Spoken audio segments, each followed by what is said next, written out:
Et on reste aux États-Unis avec une actualité moins réjouissante, ou en tout cas plus politique. Ce soir aura lieu en Caroline du Sud le premier débat républicain de l'année. David Benaïm, vous êtes à New York. Bonjour. Alors à quoi doit-on s'attendre ?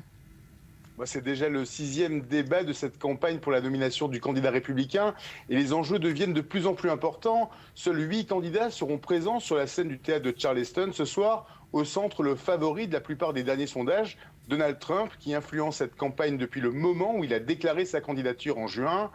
Toute l'attention lui est portée dans les médias et la base républicaine semble apprécier contre toute attente.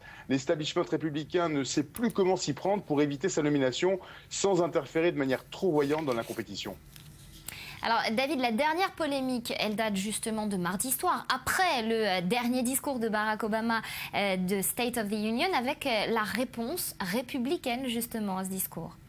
Oui, les dirigeants du Parti républicain ont en effet choisi Nikki Haley, le gouverneur de Caroline du Sud, pour répondre au discours d'Obama. Et ces coups de poing politiques ne se sont pas uniquement tournés vers le président américain. Donald Trump en a pris pour son grade. Elle a dénoncé les supporters du milliardaire qui succombent à la colère et à la tentation des discours de haine. Elle a également insisté sur le fait que celui qui parle le plus fort n'est pas forcément la voix de la raison et a rappelé les valeurs de l'Amérique, sa force dans sa diversité. Trump n'a pas attendu pour réagir et il est probable, vu que le débat aura lieu en Caroline du Sud, chez Nikki Haley, que la polémique fasse partie des sujets évoqués.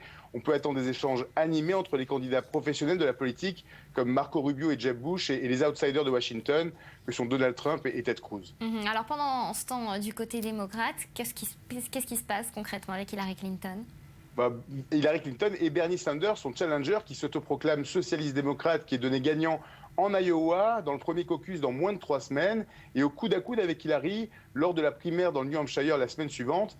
Hillary garde tout de même une vraie longueur d'avance sur les sondages du point de vue national, mais Clinton a une mémoire importante, vu sa dernière campagne dans les primaires démocrates. Un certain Barack Obama, à la même période lors de la présidentielle de 2008, était loin derrière dans les sondages.